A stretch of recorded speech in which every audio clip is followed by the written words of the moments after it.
नमस्कार, आप सभी का स्वागत है एनएस लाइफ न्यूज चैनल में। मैं राधा देवी ले चलती हूँ कुछ खास खबरों की। गुजरात के कृषि विश्वविद्यालयों की लगन, कड़ी मेहनत, समर्पण और दृढ़ता ने प्राकृतिक कृषि पद्धति की प्रामाणिकता साबित कर दी है। राज्यपाल आचार्य देवव्रत ने कृषि एवं किसान कल्याण विभाग के अधिकारियों, कर्मचारियों तथा किसानों के कल्याण के लिए कार्य करने वाले सभी लोगों से प्राकृतिक कृषि पद्धति को मिशन के रूप में अपनाने का आह्वान किया है। राजभवन में आयोजित प्राकृतिक कृषि की राज्य स्तरीय समीक्षा बैठक में राज्यपाल आचार्य देवव्रत ने कहा कि यदि किसान प्राकृतिक कृषि के 5 पहलुओं बीजामृत, जीवामृत, धन जीवामृत, वापसी, आच्छादन और बहुफसली प्रणाली को अपनाकर सही ढंग से खेती करे तो उत्पादन रासायनिक खेती की तुलना में अधिक होगा। इतना ही नहीं, उत्पादन लागत भी कम हो जाएगी, उत्पाद की गुणवत्ता बहुत बेहतर होगी और उपज का मूल्य भी अधिक होगा। प्राकृतिक कृषि पद्धतियां इस देश के लिए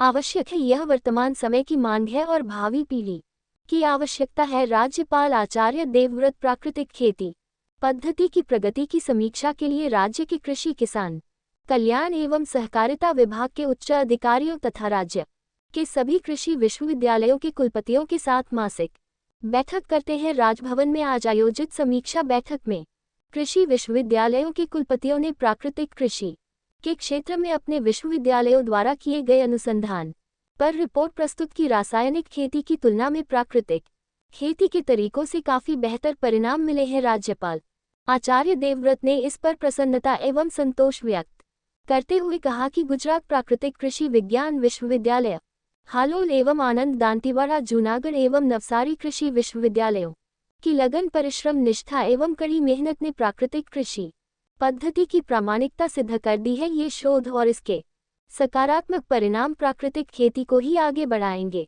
राज्यपाल आचार्य देवव्रत ने प्राकृतिक कृषि पद्धतियों का दायरा बढ़ाने के कार्य को पुण्य कार्य बताते हुए कहा कि किसानों को प्राकृतिक खेती और जैविक खेती के बीच अंतर को और अधिक स्पष्ट करने की आवश्यकता है। गुजरात के प्रत्येक गांव में प्राकृतिक खेती की 5 स्तरीय प्रणाली का एक मॉडल फार्म बनाने की आवश्यकता है। अगर किसान इसे अपनी आंखों से देखेंगे तो बिना किसी हिचकिचाहट के प्राकृतिक खेती के तरीकों को अपनाएंगे। इसके अतिरिक्त राज्यपाल ने कहा कि राज्य के सभी सरकारी विश्वविद्यालयों में प्राकृतिक कृषि के मॉडल फार्म स्थापित कर विद्यार्थियों को प्राकृतिक कृषि के प्रति जागरूक करने के प्रयास किए जाने चाहिए। उन्होंने अधिकारियों और कर्मचारियों से समर्पण और लगन के साथ काम करने का आह्वान किया। डांग जिला रासायनिक उर्वरक और कीटनाशक मुक्त जिला है। डांग के किसान 3 वर्षों से प्राकृतिक खेती कर रहे हैं। राज्यपाल आचार्य देवव्रत जी ने डांग जिले की तरह राज्य के अन्य जनजातीय आबादी वाले जिलों में भी प्राकृतिक कृषि पद्धतियों के प्रचलन को बढ़ाने के लिए मिशन मोड पर काम करने का अनुरोध किया।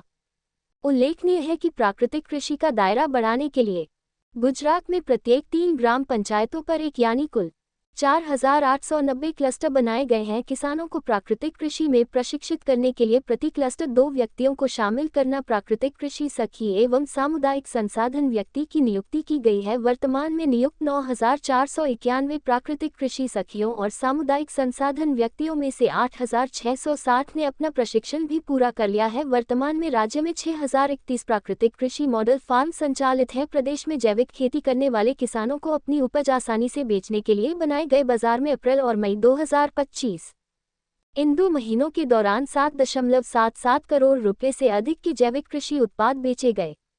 राज्यपाल आचार्य देवव्रत जी कल मध्य प्रदेश के जबलपुर क्षेत्र में थे। इस संबंध में बोलते हुए उन्होंने कहा, जबलपुर में आयोजित प्राकृतिक कृषि चौपाल कार्यक्रम में मुझे पता चला कि मध्य प्रदेश के जिन इलाकों में मूंग की खेती होती है और कीटनाशकों का अत्यधिक उपयोग होता है, वहां के तमाम गांवों में कैंसर के मरीज हैं। आज लोग कैंसर, मधुमेह और दिल के दौरे जैसी घातक और गंभीर बीमारियों का शिकार हो रहे हैं। यहां तक कि छोटे बच्चों को भी दिल का दौरा पड़ रहा है। ये सब यूरिया, डीएपी जैसे रासायनिक उर्वरकों और कीटनाशकों के अंधाधुंध प्रयोग का नतीजा है। बैठक में कृषि, किसान कल्याण एवं सहकारिता विभाग की अतिरिक्त मुख्य सचिव श्रीमती अंजू शर्मा, राज्यपाल के प्रधान सचिव अशोक शर्मा, संयुक्त सचिव पी.डी. पलसाना, उप रजिस्ट्रार प्रतीक उपाध्याय, गुजरात प्राकृतिक कृषि विज्ञान विश्वविद्यालय के कुलपति डॉक्टर सी.के. टिम्बडिया, आनंद कृषि विश्वविद्यालय के कुलपति डॉक्टर के.बी. कथीरिया, जूनागढ़ कृषि विश्वविद्यालय के कुलपति डॉक्टर वी.पी.